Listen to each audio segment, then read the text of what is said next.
your kind of company.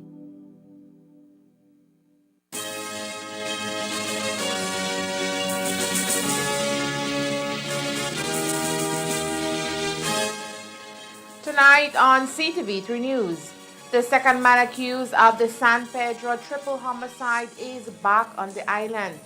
Christian Espat turns himself over to Corozal police and is then taken to La Isla Bonita.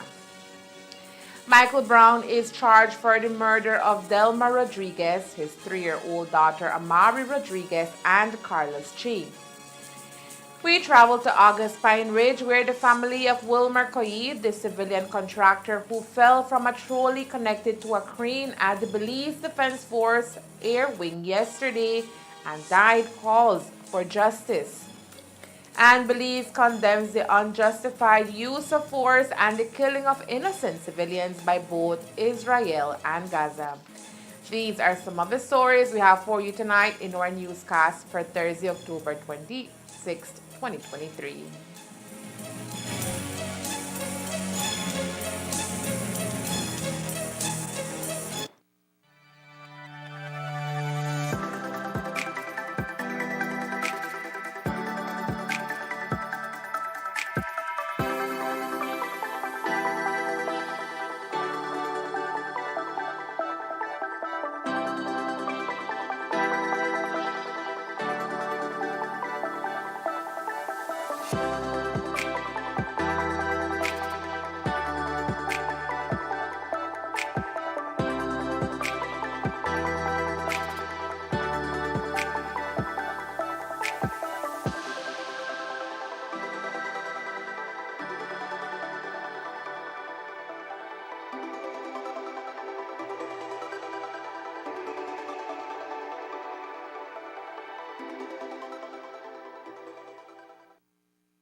Jonas, we need your help.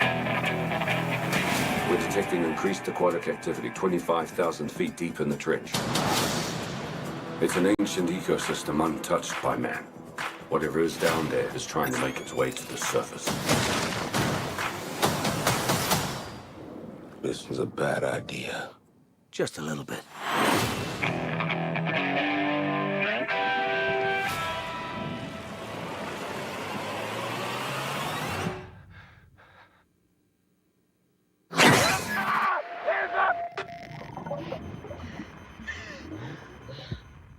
Jonas, we've got company.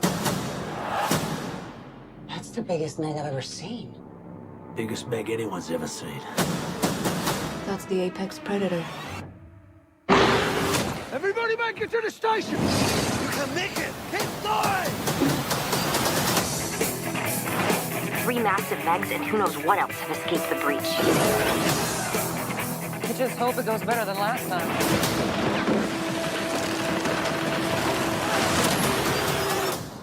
What happened last time? You don't want to know.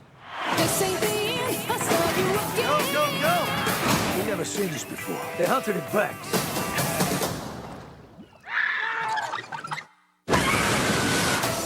You can relax. This place, Meg-proof. I mean, Jonas was always afraid of this, but I was also thinking... Guys, all we go.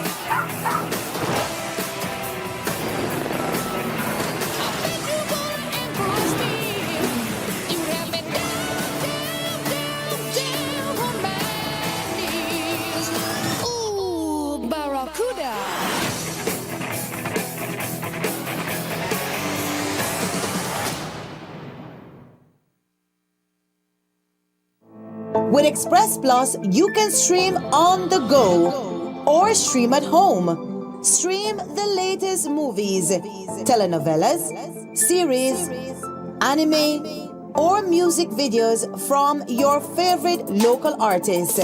Sign up now with Centaur's Express Plus.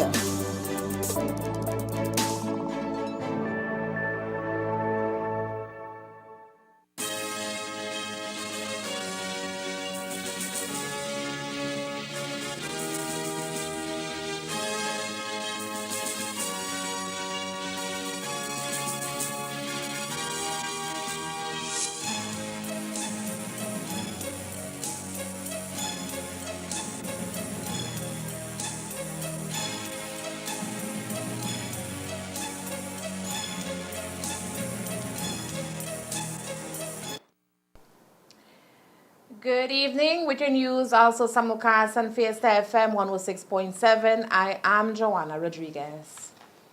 On Wednesday, we reported on the accident at the Belize Defense Force Williamson Air Wing in Ladyville, which claimed the life of one individual and injuries to a second.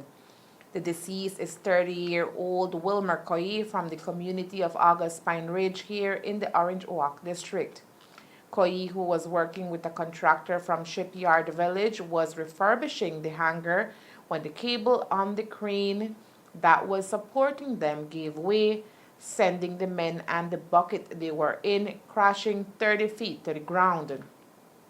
The impact of the fall caused Coy's death on the scene, while his working mate, Delroy Koo, sustained only minor injuries. Today we visited Coy's home in August Pine Ridge, where his mother, Fanny Coy, is awaiting information from authorities or from her son's employers about the circumstances surrounding his death.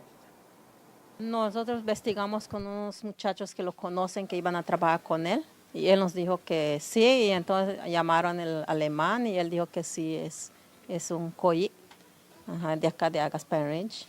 Y dijimos, pues es mi hijo que le pasó, pero nadie podía creer cómo le pasó, o nadie sabe, porque es como si solo llegó y le pasó, porque él va temprano, va a la madrugada.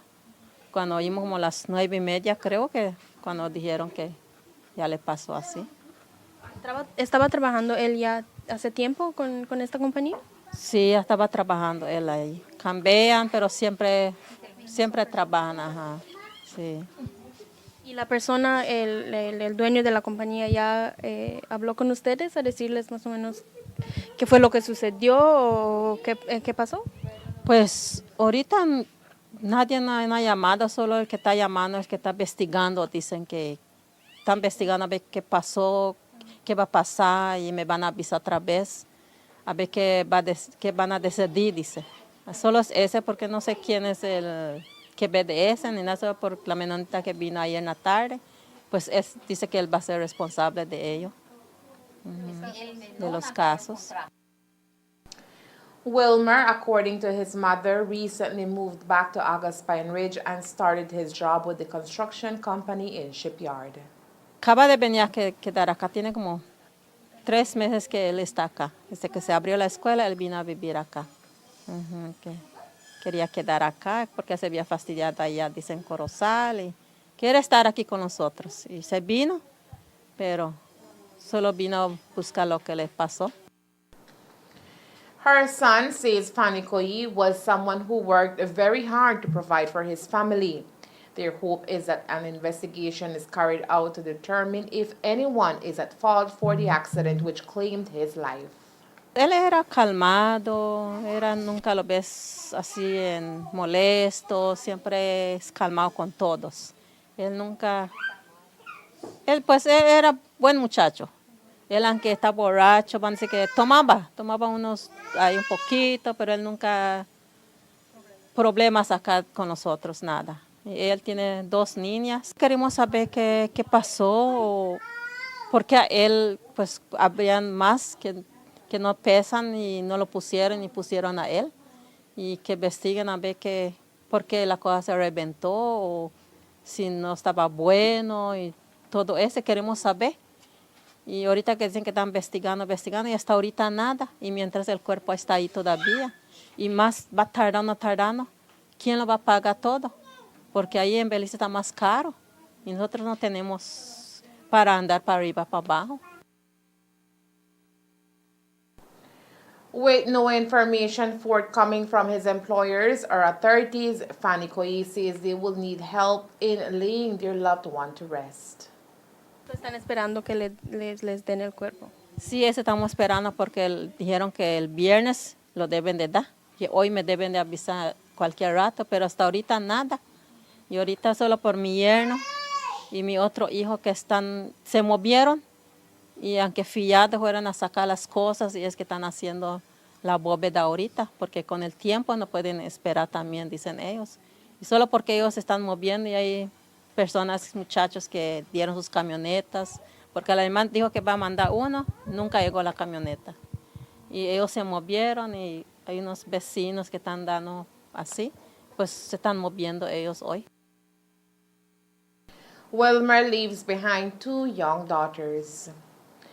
Michael Brown, along with Christian Espat, are accused of the murder of 3-year-old Amari Rodriguez, her father, 25-year-old Delmar Rodriguez, and his friend Carlos Chi.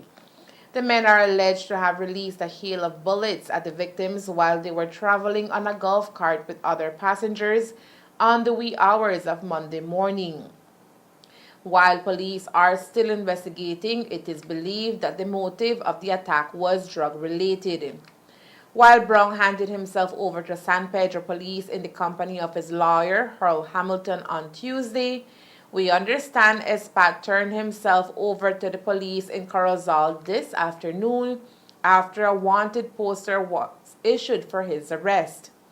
Espat will be transported, if that has not occurred as yet, to San Pedro, where he will be interrogated by cops. As we mentioned previously, Espat has released an audio recording where he accuses authorities of beating and torturing him while in custody and claims innocence to the mass shooting. Espat's common-law wife even comes out as an alibi for him, saying they were both on the mainland when the murders occurred, as Espat had to seek medical attention for injuries sustained to the head. Espat, as might already know, is no stranger to the law.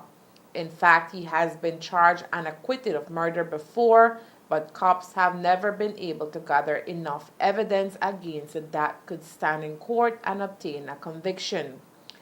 But do cops have enough evidence to charge Espat now? While that is yet to be seen, what is for sure, says Minister of Home Affairs Karim Musa, is that Espat has a history of drug trade. I do not know the gentleman. I do not wish to know the gentleman, but like you rightly pointed out, there is a long history there. There are several families in San Pedro who have historically been engaged. I think 3 or 4 notorious families engaged in this playador lifestyle, in this drug activity. And it's not just in the last 10 years. We're talking at least 20 years that these families have been involved. I think that particular individual, his entire family was wiped out. Espat, if I'm not mistaken, a lot of his family members were in fact killed because of this very drug trade.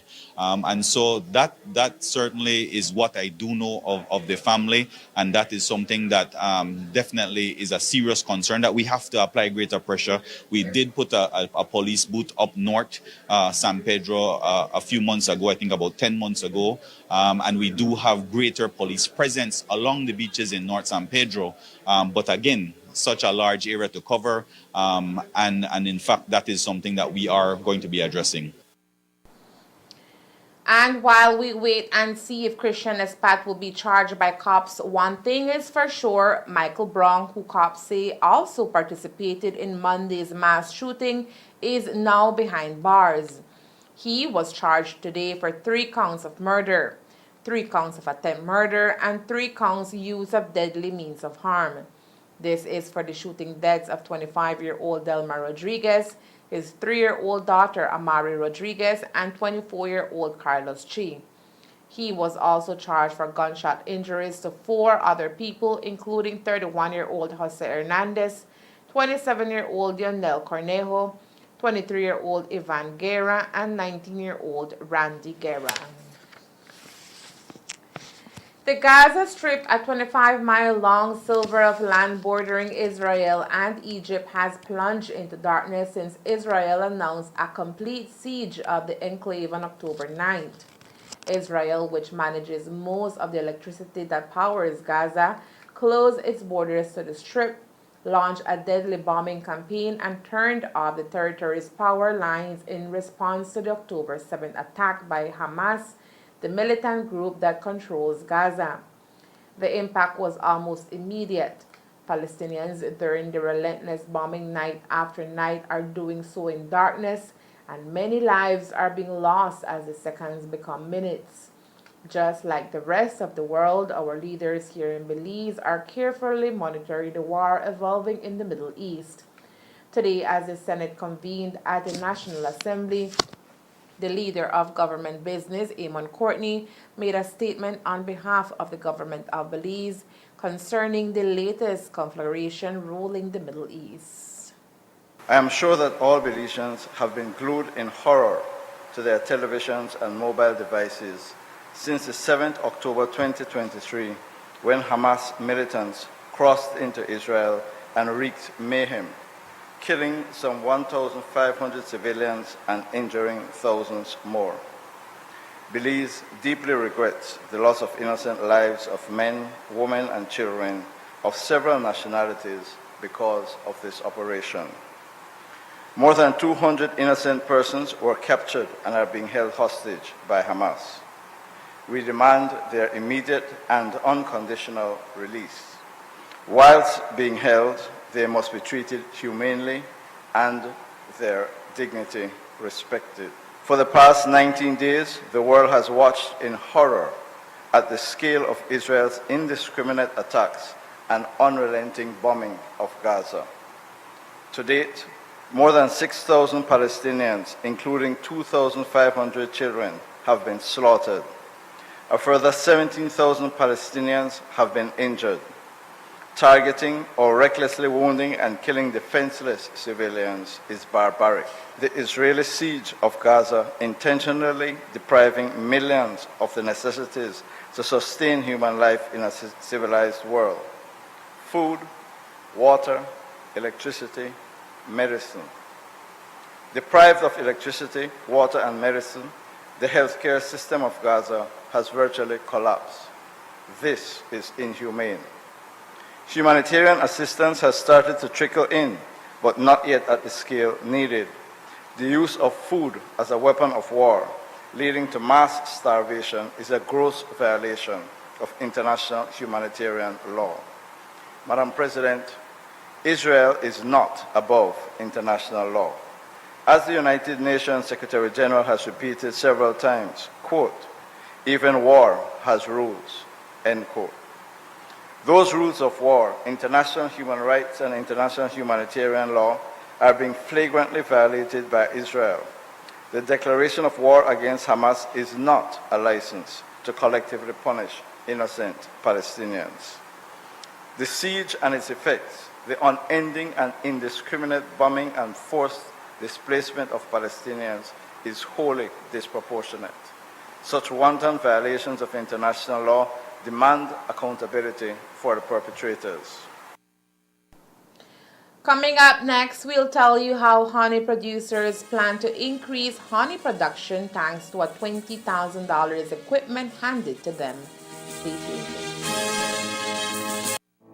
With Express Plus, you can stream on the go or stream at home. Stream the latest movies, telenovelas, series, anime, or music videos from your favorite local artists. Sign up now with Centaur's Express Plus.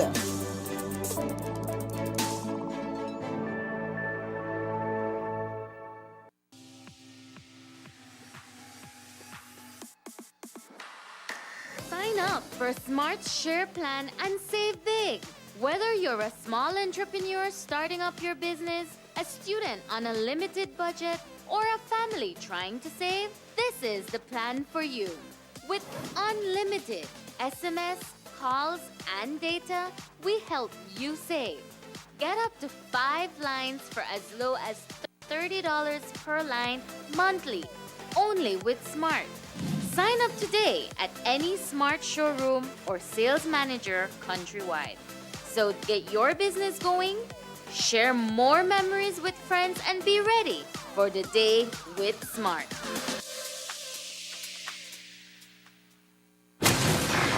Tell me something. You can go anywhere.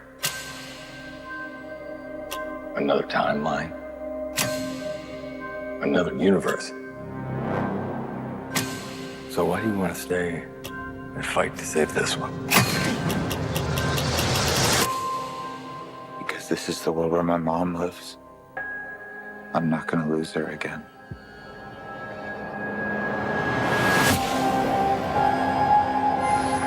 Time has a pattern that it can't help reliving. Different people, different worlds, drawn to each other like magnets.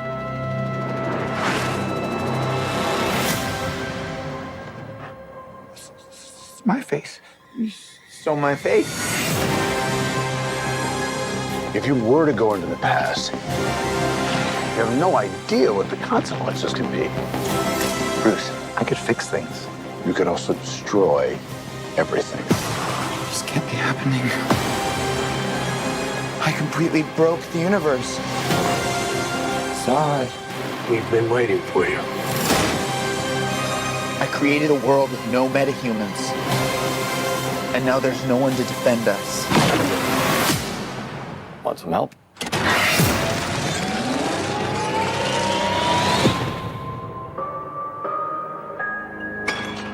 Oh. You are? Yeah. I'm Batman.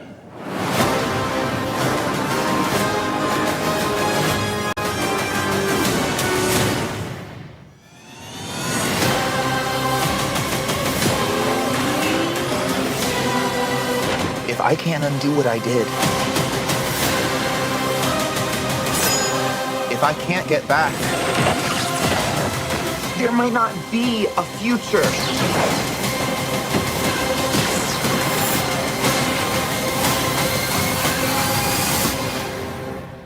What's the play?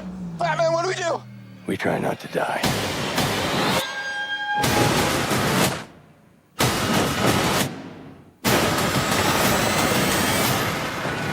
It's not Clark. My name is Kara. I'm Barry. We're Barry.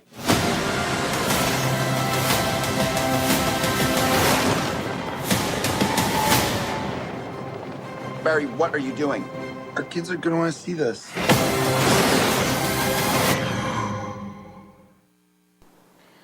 In an effort to expand the beekeepers and honey production sector across the country, the Ministry of Agriculture distributed over $100,000 in equipment to 6 honey producers in the Orange Walk, Corozal, and Belize district. The donation came courtesy of the CARICOM Development Fund CDF Honey Production Redevelopment Support Project, which seeks to promote honey production among the women and youth in our communities.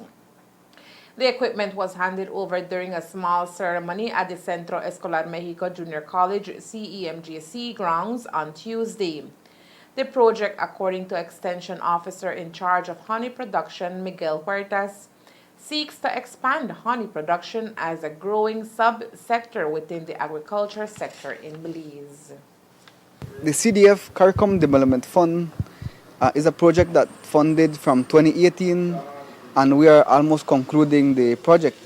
It is under Honey Redevelopment Support Project, where when the project began, we trained over 100 new beekeepers countrywide. And then we issued also colonies, we issued bee equipments, and now we are on the final stage where we assisted 10 more across the country.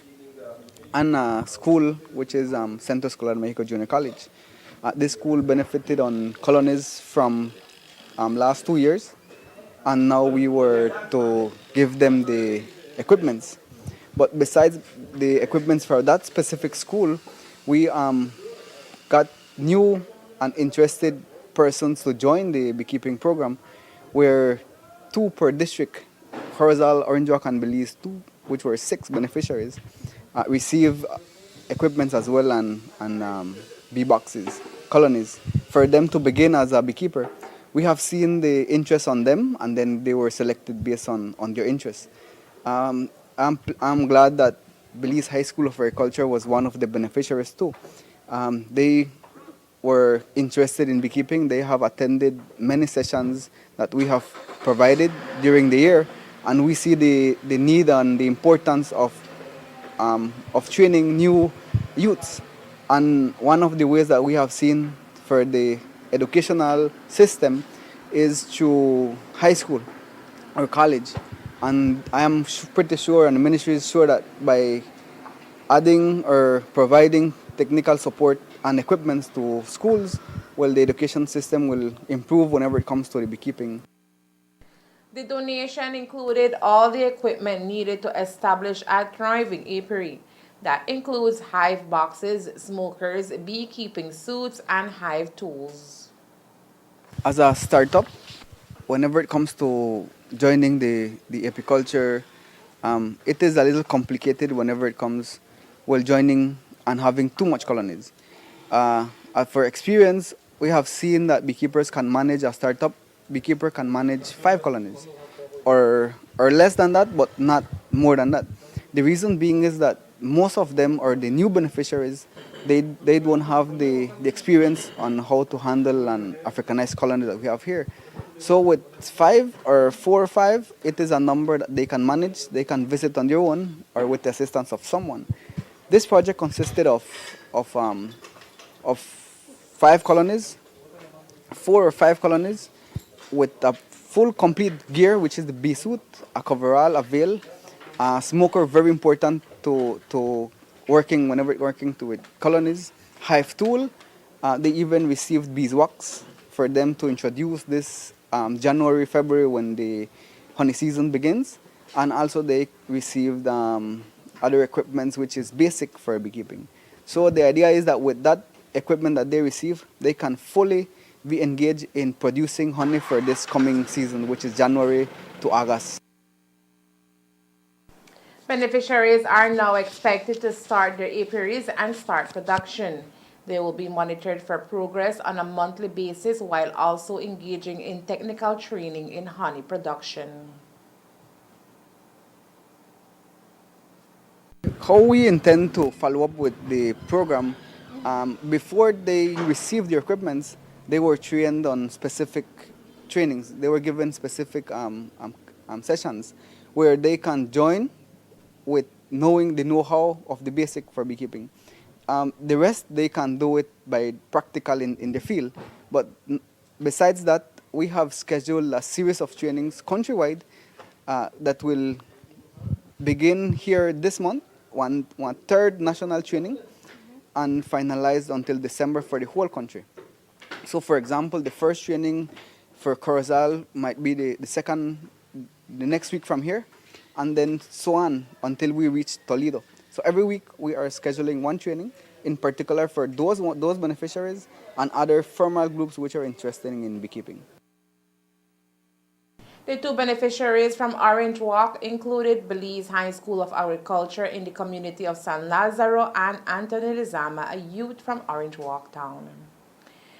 As we mentioned, one of the recipients of the project on Tuesday was Centro Escolar Mexico Junior College. Today we visited the school and spoke with Reina Zavala, who heads the agricultural department at CMGC, who told us how her past students reached out to her and allowed for their former school to become beneficiaries of the project. This week, Tuesday, we got the opportunity, the blessing to get the equipment that we didn't thought that we would be getting. We thought we would be getting boxes, but not everything that we got. We got harvesters, we got more than 20,000 worth Belizean dollars of equipment. And we are more than blessed that we were part of this project from the initiation until now. The project is not finished. The project continues, will continue, because the objective is to expand, develop the present honey industry in Belize. Now that the $20,000 equipment has been handed over to CMGC, students and nearby communities will benefit largely, says Zavala. One of the major objectives was that Centro would be a demonstration apiary unit for other apiarists, new apiarists, potential apiarists, to come here to our school and get training and see how we are doing it with the help of the ministry personnel, especially extension officers here in Corozal district. It can end if we don't follow the MOA, right? But then, as an institution, our main objective is that students learn. So I don't think that, well, on my behalf, I don't think that there will be an ending of it, but more of a development and expansion. CMGC is planning to not double but triple their production in the next 12 months and is hoping to secure more land soon in order to meet their objective. I would want to triple what we have. Our objective, I was talking with my students, you know what, we have the potential of not double but triple what we have. The only thing that might prevent is the access to more land with trees. Before, we could say that Centro, behind our school, we had that. But because of development of the village, San Roman village, people have access now there. Roads were done over that side. And I would want to say triple, but probably we would need to have more access to land. So maybe begging another ministry to help us access more land with trees, with a small forest. If you look behind Centro, we have something that we call the ecological park, which is benefits both our department, the agriculture department, and the biology department, as well as the high school. They have a butterfly sanctuary there. So if it would be more bigger, we could do wonders. Two beneficiaries from Corozal, Orange Walk, and Belize districts also received similar donations. All beneficiaries will be monitored on a monthly basis. The Belize women's national football team gave their all today and with that managed beat Turks and Caicos Island 6-0 in their own backyard in the CONCACAF Women's Nations League C. Ashley Rodriguez scored Belize's sixth goal of the match in the 77th minute, the fourth in the second half. Defender Michaela Bowden headed in her second goal of the match in the 67th minute, her fourth in the regional championship, while Captain Sabrina Ely had made it 4-0 in the 54th minute That is 5 minutes after Shamika Lambis shook the net in the 49th to put Belize ahead 3-0. Khalidia Velasquez got the second goal from open play in the 36th minute, her third goal in the competition. Bowden scored the opener in the 11th minute from open play after TCI goalkeeper Erandina Ortiz saved her penalty kick. Belize secured their third consecutive victory in Group A and now lead with 9 points on the road to getting promoted to League B.